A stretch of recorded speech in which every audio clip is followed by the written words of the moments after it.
This morning we're joined by former Western Province prop, a man who's heading to New Zealand next month for the Rugby World Cup.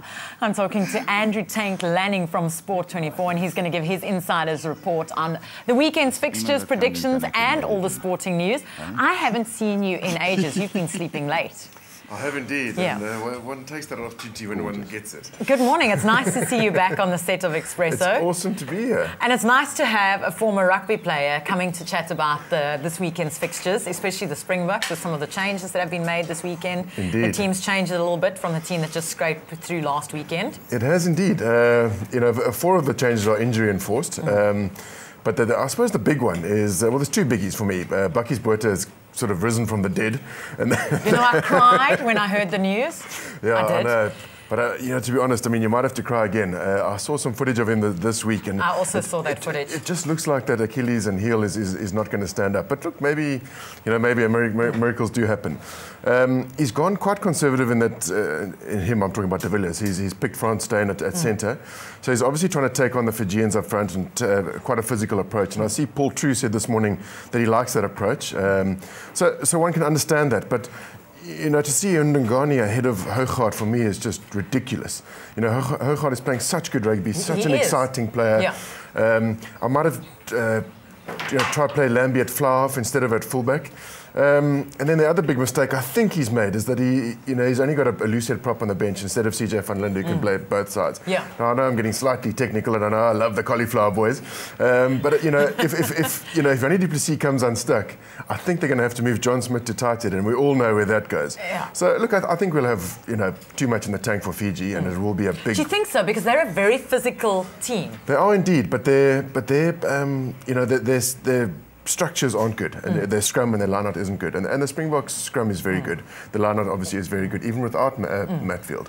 So realistically, we shouldn't even be worrying about this fixture. But because we didn't do so well against Wales, and because there's some doubt with the selections, I think people are starting to doubt ourselves. But realistically, Fiji shouldn't be but they're big boys, and we've got some small players there, Lambie. It's ironic, exactly. South Africa used to be the big bruisers of international rugby, and now we're playing against Fiji, who are the unstructured, run-around, 7-a-side guys, and we're worried. And personally, I just think there's a little bit of a doubt in the national psyche, given what's gone on. But yes. We should realistically have too much in the tank. But those aren't the only ones games that we're looking forward to this weekend. Some other big pool fixtures. Yeah, there are. This morning we've got a crazy fixture: New Zealand versus Japan. But it was probably going to be 100 points. But I see McCaw's out, Carter's out, Dag's out. So quite a few people are out. I think they're resting the players. Yeah, and there's been a fair amount of injuries, which perhaps speaks to the amount of rugby that's being played these days. I'm not sure that humans can take this kind of physical punishment, but I mean that's a separate story. The other big deciders are, of course, ourselves versus Fiji, but then the biggies on Saturday are Australia versus Ireland, because that'll decide who we play in the quarterfinals. Obviously, presuming that we go through, and we will go through. Yes, I think so. Yeah, and then the other one is Samoa versus Wales, which is another Pool D decider. So quite key. And Samoa is also a very physical and big team. They are.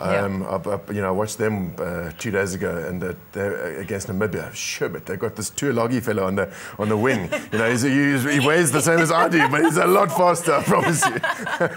So yeah, they're tough and they're brutal, and their structures have improved. So their scrumming and line-out is better.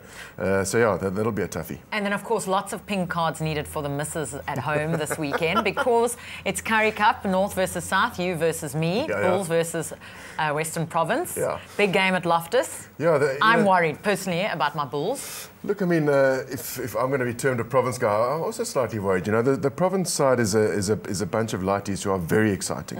Marcel Brugge, Johan Sadi, JJ Engelbrecht, very, very exciting players. And it's nice to see the young players coming up, because it gives them good exposure and good experience. It does indeed, and they've come through the ranks. They've come from the academy, and they're playing good rugby. Look, I mean, 2 of them are going to the Bulls next year. Yeah.